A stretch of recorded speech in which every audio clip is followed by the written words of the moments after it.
Tiap sudut kota tentu memiliki cerita masing-masing, termasuk beberapa kota wisata yang kemudian berubah menjadi kota hantu.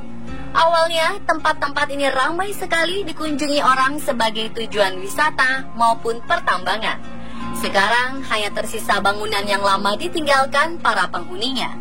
Tidak ada yang bisa menebak siapa yang tinggal di dalamnya sekarang. Yang jelas, berbagai bangunan ini sengaja dibiarkan begitu saja karena berbagai faktor, seperti karena bencana alam, dan sebagian lagi ditinggalkan begitu saja. Berikut, On The Spot merangkumnya dalam 7 kota wisata jadi kota hantu.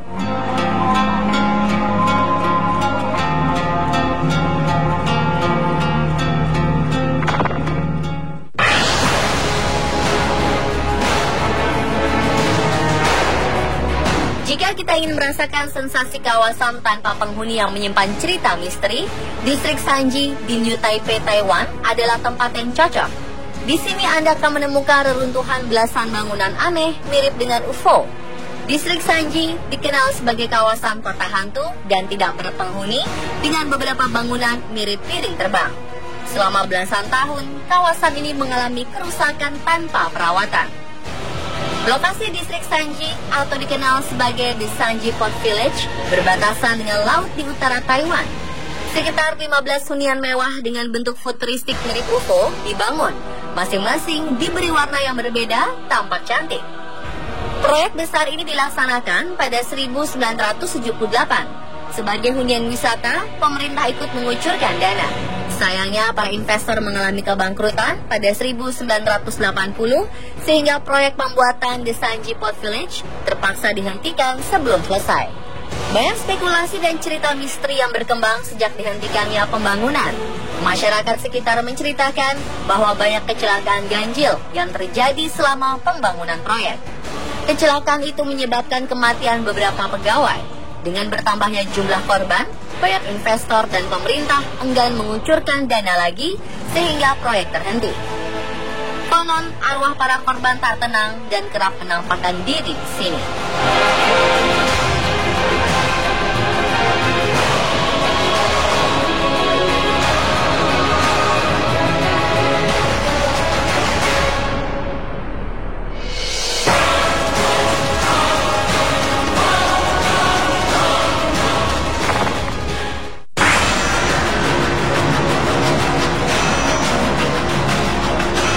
Pada 1859, 2 penambang menemukan sumber emas. Sayangnya, salah satu penambang mati beku dalam badai salju musim dingin. Kematiannya menjadi bayangan bagi masa depan tambang emas bodi di kemudian hari. Pada 1870-an terjadi demam emas yang menyebabkan di kota Bodi, California, Amerika Serikat, kedatangan 8.500 orang penambang dan lebih dari 2.000 bangunan didirikan. Namun pada 1892, kebakaran menghancurkan sebagian kota dan kebakaran lain yang terjadi pada 1932 menghancurkan hampir semuanya, hingga tersisa 10%-nya saja. Hari ini Bodi menjadi kota yang dikunjungi wisatawan, bukan lagi sebagai tambang emas, melainkan kota hantu yang telah membusuk.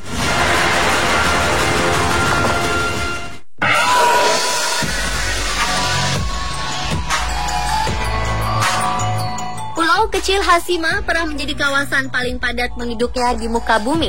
Berada 14,5 km di lepas pantai Jepang, pulau ini awalnya menjadi rumah bagi ribuan pekerja batu bara Jepang yang bekerja dari kurun waktu 1800-an sampai 1974. Setelah ditinggalkan dan pulau benar-benar kosong, kawasan ini dibiarkan begitu saja. Gelas kopi di meja dan sepeda berkarat yang bersandar di dinding menjadi pemandangan yang dahulu ramai, kini menjadi kota hantu.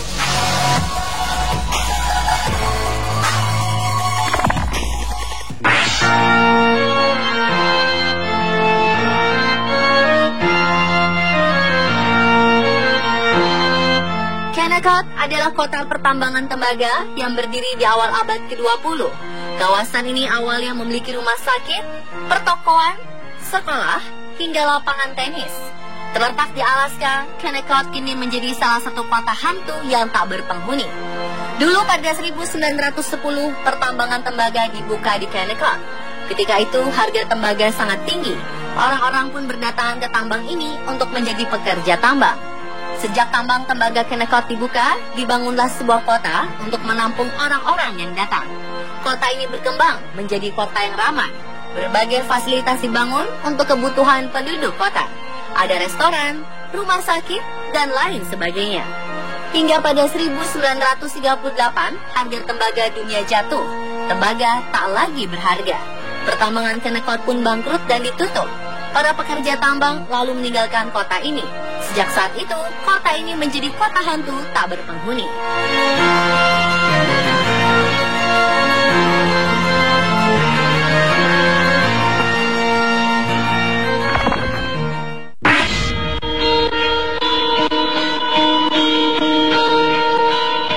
Farosa di Siprus awalnya menjadi kota yang ramai dikunjungi wisatawan karena terkenal dengan pemandangan pohon palemnya yang berjajar rapi. Ratusan hotel, rumah, dan berbagai bisnis bermunculan seiring dengan berkembangnya Farosa sebagai salah satu tujuan wisata. Namun wajah kawasan ini berubah total pada 1974 saat Turki melakukan invasi ke Siprus. Kini Farosa adalah kawasan yang disesaki ular dan tikus, dan sebagian tanahnya dipenuhi kaktus. Hotel mewah yang pernah melayani banyak orang ini kini hanya menyisakan puing-puing. Tak satupun orang warga yang datang kembali, karena tidak satupun orang diizinkan masuk ke kota hantu ini.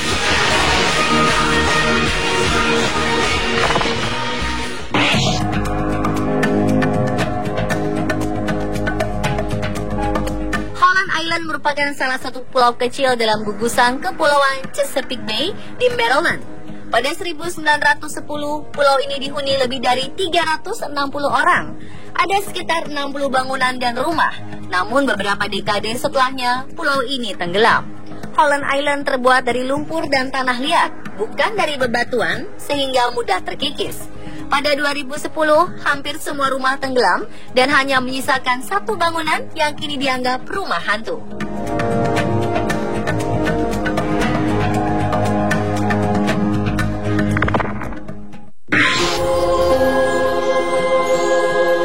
Taman Festival di daerah Pantai Sanur, Bali merupakan salah satu tempat yang dulunya akan dijadikan sebagai taman festival terbesar di Bali.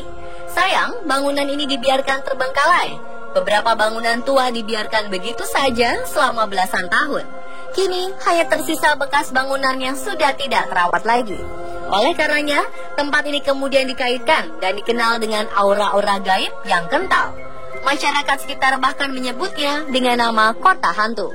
Konon, taman festival di Sanur ini memiliki tempat pemeliharaan buaya. Dan buaya-buaya tersebut menjadi ganas dan saling memakan satu sama lain atau kanibal. Buaya-buaya ini sekarang sudah tidak ada lagi, tapi tetaplah waspada jika berniat ke sini ya.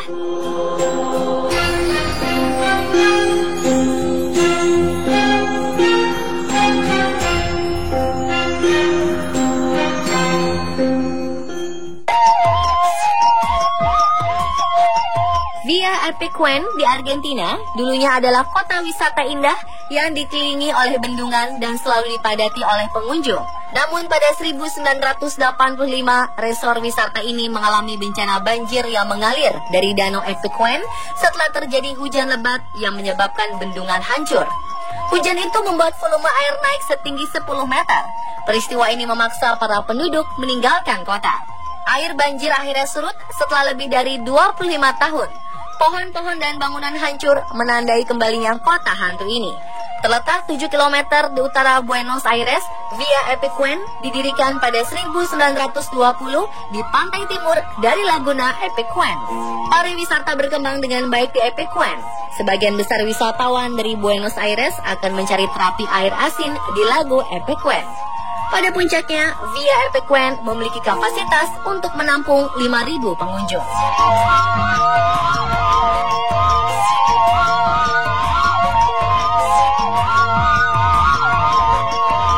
Pemirsa, itulah 7 kota wisata jadi kota hantu versi on the spot.